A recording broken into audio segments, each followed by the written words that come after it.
ہمارے اس معاشرے نے عورت کو کھلونا بنا کر رکھ دیا ہے. روزانہ آپ حضرات بھی سفر کرتے ہوں گے، میں بھی کرتا ہوں. رات بھی میں کئی 100 میل کا سفر کر کے آیا. چھوٹی چھوٹی بچیاں ہیں جن کا ذہن پختہ بھی نہیں ہے، تھوڑی سی عمر ہے. ان چھوٹی بسوں میں بیٹھنے والی سواریوں کی نوکر بنا کر کھڑا کیا ہے. آپ نے کبھی غور فرمایا ہے یا نہیں پتہ نہیں. میں رات دیکھ رہا تھا، آدمی کو رونا آتا ہے. چھوٹی سی عمر کی چھوٹی سی بچی، آخر کسی کی بچی تو ہے نا، کسی مسلمان کی بچی ہے نا، کسی مسلمان کی بہن بیٹی ہے. وہ اس کو نوکر بنایا ہے، وہ پانی پلا رہی ہے. کبھی اس کو کوئی بلاتا ہے، کبھی کوئی بلاتا ہے. ذرا جو بریک لگتی ہے وہ وہاں سے وہاں جا کر گرتی ہے. تمام غیر محرم اجنبی لوگ ہیں، ان سے اختلاط ہے، ان سے بات چیت ہے. میں حیران ہوں کہ ان کے ماں باپ کی غیرت کہاں چلی گئی ہے. میں کہتا ہوں روزانہ 1000 روپیہ ملتا ہوگا، مثال دے رہا ہوں، 30,000 کما کر لاتی ہوگی مہینے کے بعد. لعنت ہے ایسے پیسے پر جس سے اپنی بہن اور بیٹی کی عزت بھی آدمی کی فروخت ہو جائے.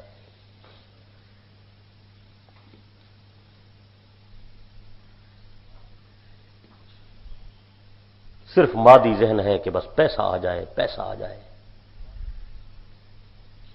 گاڑی میں لوگ بے حیائیاں کرتے ہیں. لڑائی ہو گئی رات گاڑی میں، اس لڑکی کی وجہ سے پورا معاشرہ برباد ہے. کسی کو کوئی غیرت نہیں آتی، کوئی شرم نہیں آتی، کوئی حیا نہیں آتی. ماں باپ بھی نہیں سوچتے کہ ہم اپنی بچیوں کو کہاں بھیج رہے ہیں.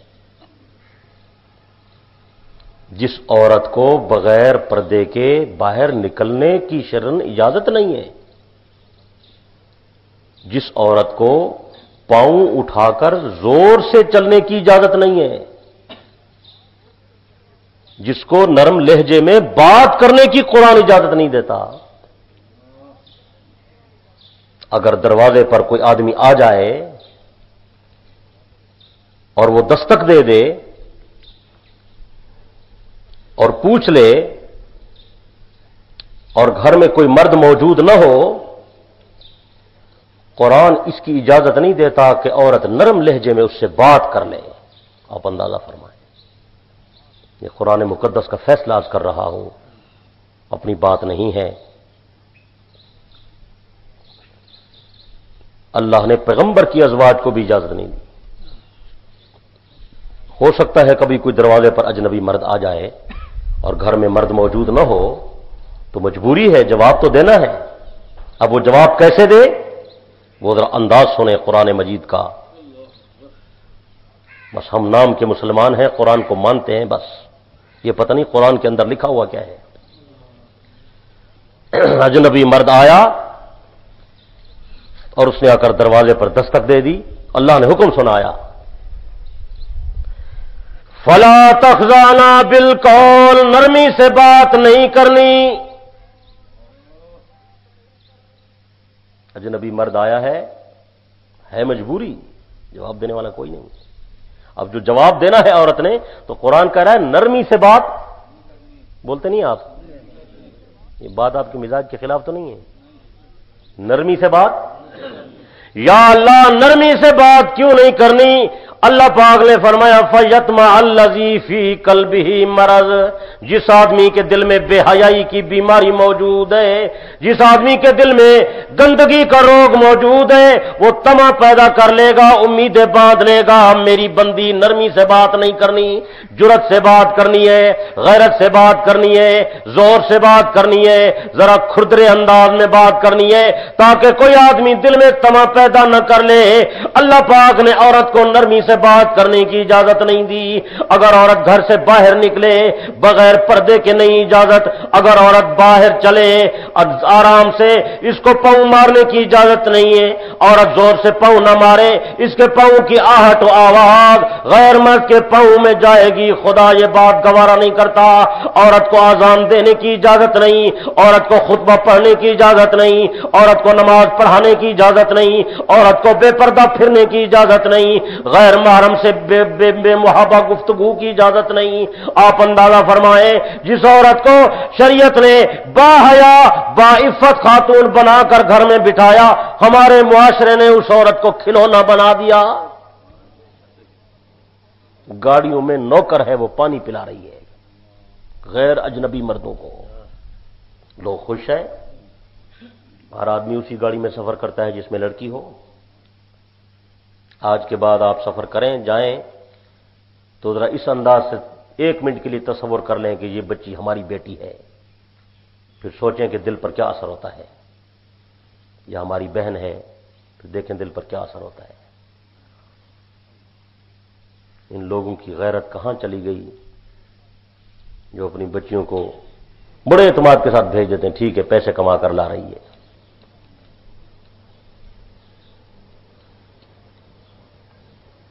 پیغمبر کی ازواج کے پاس حضور علیہ السلام کے صحابہ مجبوراً کوئی چیز مانگنے کے لیے کبھی آ جاتے تھے۔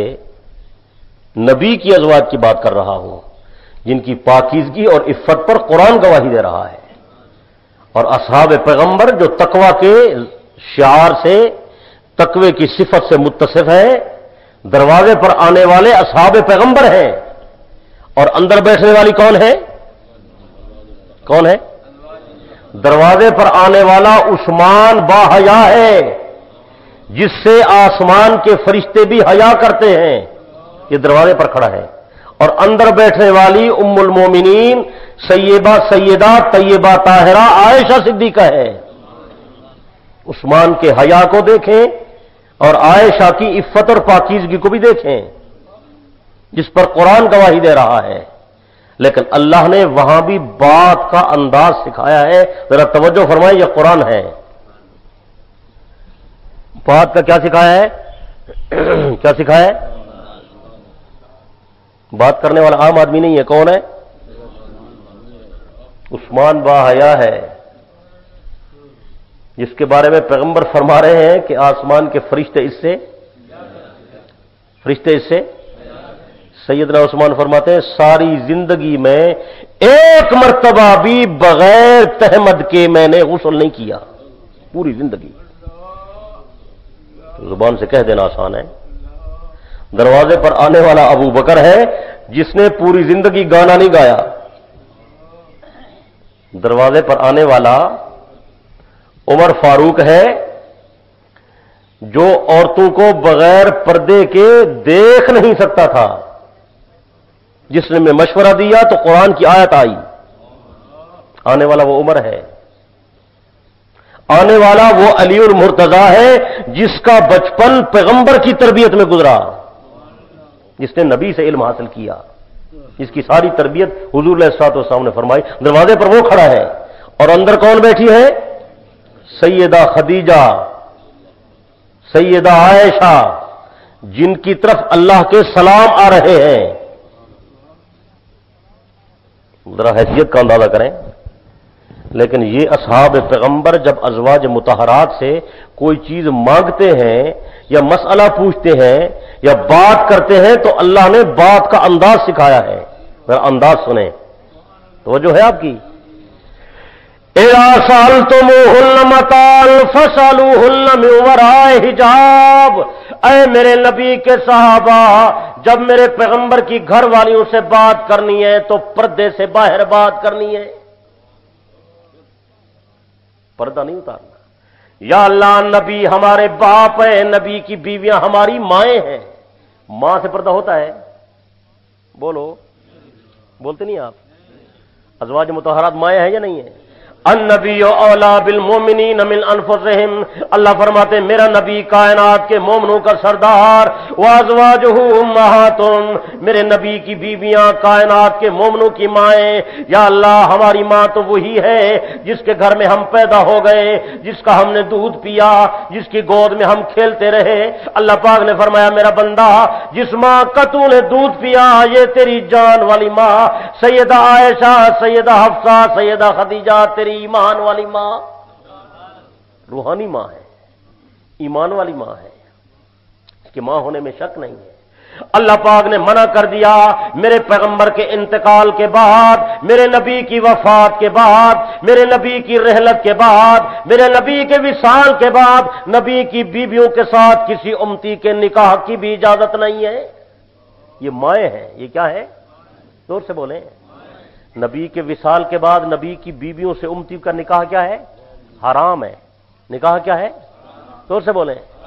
قاسم العلوم والخیرات حضرت مولانا محمد قاسم نانوتوی رحمت اللہ علیہ نے لکھا، اللہ پاک نے فرمایا نبی کی بیویوں کے ساتھ امتی کا نکاح کرنا حرام ہے۔ پہلی وجہ یہ ہے کہ یہ امت کی مائیں ہیں، ماں کے ساتھ بیٹے کا نکاح، زور سے بولیں، جلدی بولیں۔ دوسری وجہ یہ ہے کہ نبی علیہ الصلوۃ والسلام بے شک دنیا سے چلے گئے لیکن ہم نے اپنے نبی کو حیات کا درجہ عطا کیا، میرے نبی کو حیات النبی کا مقام حاصل ہے۔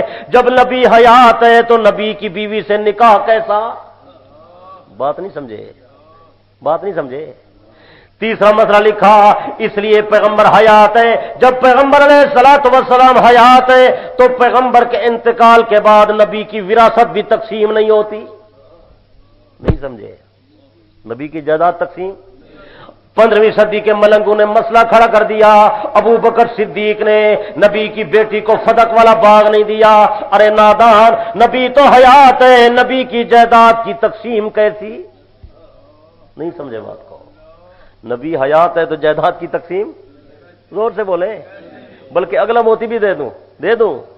پیغمبر علیہ الصلوۃ والسلام کے پاس پہلے تو کچھ بھی نہیں تھا، لیکن اللہ نے اگر جو کچھ عطا کیا، میرے آقا نے فرمایا میں محمد دنیا سے چلا جاؤں میری وراثت تقسیم نہیں ہوگی۔ میری وراثت دنیا نہیں ہے، دولت نہیں ہے، درہم نہیں ہے، دینار نہیں ہے، میری وراثت علم ہے، علم کے وارث علماء ہیں۔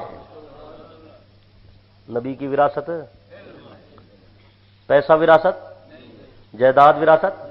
حضور علیہ الصلوۃ والسلام کے پاس کبھی کوئی چیز آ بھی جاتی تھی نا، دراہم، کوئی دینار، بلاتے تھے آؤ غریب و مسکینوں لے جاؤ، تقسیم فرماتے تھے، تقسیم فرماتے تھے۔ ایک دن آپ دراہم دینار تقسیم فرما رہے تھے، اذان ہو گئی، آپ نے سب کچھ چھوڑ دیا، جلدی جلدی مسجد میں تشریف لائے، نماز ادا فرمائی۔ نماز کے بعد آپ کی عادت مبارک تھی بیٹھ جاتے تھے، صحابہ سے گفتگو فرماتے تھے۔ اس دن خلاف معمول جلدی واپس جانے لگے۔ صحابہ نے عرض کیا یا رسول اللہ آج خیریت تو ہے، جلدی واپس جا رہے ہیں۔ آپ نے فرمایا میرے صحابہ میں سونے اور چاندی کے ٹکڑے اللہ کے نام پر تقسیم کر رہا تھا کہ اللہ پاک کا بلاوا آ گیا، میں یہاں آ گیا، جلدی واپس جا رہا ہوں کہ سونے اور چاندی کے کسی ٹکڑے کو میرے گھر میں آج رات نہ ہو جائے۔ میں پسند نہیں کرتا میرے گھر میں کسی سونے اور چاندی کے ٹکڑے کو رات، اور ہمیں نیند نہیں آتی کہ جس دن رات کو کچھ اچھے خاصے پیسے ہمارے پاس نہ آ جائیں۔ حضور علیہ السلام کے ایک صحابی ہیں حضرت ابو ذر رضی اللہ تعالیٰ عنہ، نام یاد رکھیں گے نا؟ ابو ذر، یہ کچھ کماتے تھے، کھاتے تھے، استعمال فرماتے تھے، جو پیسہ بچ جاتا تھا نا سارا اللہ کے نام پہ تقسیم کرتے تھے، بلکہ اعلان کرتے تھے جو بچا ہوا پیسہ ہے نا اس کو اپنے پاس رکھنے کی اجازت نہیں ہے، سب اللہ کے نام پر دے دو، سب اللہ کے نام پر۔ اللہ اکبر کبیرہ۔ تو بھئی آپ کے لیے اتنی اجازت ہے، آپ رکھ لیں، لیکن اللہ کے نام پر تو دیں کہ نہ دیں؟ صدقہ بلاؤں کو کھا جاتا ہے، صدقہ بلاؤں کو۔ کچھ مانگنے والے ہوتے ہیں فقیر، کچھ لوگ مانگتے بھی نہیں ہیں بیچارے، آپ خود دیا کریں۔ دیں گے یا نہیں؟ کپڑے، سامان، پیسہ، کھانا دیں گے یا نہیں؟ صدقے میں بڑے برکات ہیں، مال بڑھتا ہے۔ زکوٰۃ دیں گے یا نہیں؟ عشر سے مال کم، زکوٰۃ سے مال کم۔ اللہ اکبر کبیرہ۔ تو بات دور چلی گئی. میں کیا عرض کر رہا تھا کہ نبی کی بیویاں ہماری مائیں ہیں. ہماری زور سے کہہ دو ہماری. اور پیغمبر علیہ السلام ہمارے روحانی باپ ہیں یا نہیں ہے؟ پیغمبر کی اطاعت فرض اور واجب ہے. نبی کی بیویاں ہیں پیغمبر کے حرم میں، نعوذ باللہ غلط عورت تو نہیں آ سکتی. کیا آ سکتی ہے؟ وہ جب سید عائشہ پر الزام لگایا نا تو حضرت علی نے یہی بات عرض کی تھی نا، حضرت اللہ تعالیٰ نے شادی کرائی ہے نا. اللہ کو پتہ نہیں چلتا میرا نبی پاک ہے تو گھر والی پاک نہیں ہے؟ ایسے ہے یا نہیں ہے؟ آپ نے صحابہ سے پوچھا میری عائشہ کے بارے میں کیا خیال ہے؟ صحابہ نے یہ آئے آقا ہم دیکھتے ہیں کہ اللہ پاک آپ کے جسم اقدس پر گندی مکھی نہیں بیٹھنے دیتا. جو خدا آپ کے جسم پر گندی مکھی نہیں بیٹھنے دیتا وہ خدا آپ کو بستر والی بیوی ناپاک کیسے عطا کرتا ہے؟ آپ بھی پاک ہیں، گھر والی بھی. زور سے بولیں، جلدی جلدی بولیں، بلند آواز سے بولیں. نبی کے جسم پر جو لباس ہے وہ لباس بھی پاک ہے. اگر آپ کی توجہ ہے تو میں ایک بات عرض کروں. زلیخا نے یوسف علیہ السلام کو کمرے میں بند کیا، اپنے طرف بلایا، آپ نے توجہ نہ فرمائی. زلیخا نے آپ کے دامن کو پکڑا، اپنی طرف کھینچا. حضرت یوسف علیہ السلام کے کرتے مبارک کا ٹکڑا پھٹ گیا. وہ کرتے کا ٹکڑا زلیخا کے ہاتھ میں رہ گیا. ملتان والو، اللہ پاک نے یہ بات بھی گوارا نہ کی، ناپاک ارادے والی عورت کا ناپاک ہاتھ پیغمبر کے جسم کپڑے کے ٹکڑے پر لگ جائے، اللہ نے وہ کرتے کا ٹکڑا بھی جسم سے الگ کر دیا. میرے نبی کے پاک جسم کے ساتھ نہ رہے. وہ ٹکڑا زلیخا کے ہاتھ میں رہا. باہر نکلے اس نے الزام لگا دیا یہ یوسف مجھے بلاتا تھا. حضرت بے حد پریشان ہو گئے. یہ کیا الٹا الزام بھی یہی لگا رہی ہے، بلایا بھی اسی نے ہے. چھوٹا بچہ بول پڑا ان قال قمیصه قد من قبل فصدقت وهو من الكاذبين وان قال قمیصه قد من دبر. آؤ میں تمہیں بتاؤں، دیکھو یوسف علیہ السلام کا کرتا آگے سے تار ہے یا پیچھے سے. اگر آگے سے پھٹا ہوا ہے تو زلیخا سچی، یوسف نعوذ باللہ جھوٹے. اگر کرتا پیچھے سے تار ہے پھر میرا پیغمبر سچا، زلیخا جھوٹی. دیکھا یوسف علیہ السلام کا کرتا پیچھے سے پھٹ چکا تھا اور کرتے کا ٹکڑا بھی زلیخا کے ہاتھ میں رہ گیا تھا. اللہ نے حفاظت فرمائی یا نہیں فرمائی؟ بولیں. پیغمبر معصوم. یہ تو یوسف کریم کا حال ہے. تو کہاں امام الانبیاء صلی اللہ علیہ وسلم، ساری دنیا مل جائے پاک محمد کے مقام کا مقابلہ. زور سے بولیں. مرتبے کا مقابلہ. جس طرح آپ جیسا رسول کوئی نہیں ہے، اس طرح آپ جیسا معصوم بھی کوئی نہیں ہے. اس طرح آپ جیسا پاکیزہ بھی، آپ جیسا طاہر اور مطہر بھی، آپ جیسا خاتم بھی، آپ جیسا رسول بھی کوئی نہیں. اللہ نے آپ پر نبوت اور رسالت کی تکمیل فرما کر مہر لگا دی. قیامت آئے گی میرے محمد جیسا پیغمبر دنیا میں دوبارہ نہیں آئے گا. تو آپ پاک ہیں تو گھر والی بھی. جب گھر والیاں پاک ہیں اور ان کی طہارت پر قرآن گواہی دے رہا ہے تو گھر میں بیٹھنے والی تو عائشہ ہے، ام سلمہ ہے، جویریہ ہے، ام حبیبہ ہے، سیدہ زینب ہے، اور سیدہ بی بی صفیہ ہے. نبی کا حرم تو یہی ہے. اور دروازے پر آنے والا تو عثمان با حیا ہے جس سے آسمان کے ملائکہ حیا کرتے ہیں. پھر بھی اللہ فرما رہے ہیں اذا سألتموهن متاعا فاسألوهن من وراء حجاب. اے میرے محمد کے صحابہ، یہ صحیح ہے کہ میرے نبی نے تمہاری تربیت کی ہے، تم پاک باز ہو، متقی ہو، نیک ہو، جنتی ہو، صحیح ہے. لیکن جب بھی میرے پیغمبر کی بیویوں سے بات کرنی ہے تو پردے سے باہر بات کرنی ہے. پردہ اتارنے کی وہاں بھی اجازت ہے. تو 15ویں صدی کے جھوٹے پیر سے پردہ اتارنے کی کیسے اجازت ہے؟ سوچیں. حضور علیہ الصلوۃ والسلام جب کسی کے دروازے پر جاتے ہیں، روحانی باپ ہیں امت کے اور امت کے پیغمبر ہیں، جب بھی دروازے پر جاتے تھے دستک فرماتے. حضرت جعفر طیار آپ کے بھائی غزوہ موتا میں جو شہید ہو گئے، پیغمبر ان کی بیوی کو اطلاع دینے گئے، خود تشریف لے گئے. دروازہ کھٹکھٹایا، اندر سے آواز آئی کون؟ فرمایا انا محمد الرسول اللہ. کمال ہے بھئی جعفر، تیری عظمت کے کیا کہنے کہ امام الانبیاء جیسی ہستی تیرے دروازے پر. اندر سے اہلیہ ان کی بیوی نے جواب دیا آقا کوئی نہیں ہے، آپ تشریف لے آئیں. فرمایا پردہ کرو تو میں آؤں. پردہ ہے، پردہ کرو تو میں آؤں. پردہ کرایا، آپ علیہ الصلوۃ والسلام تشریف لے گئے.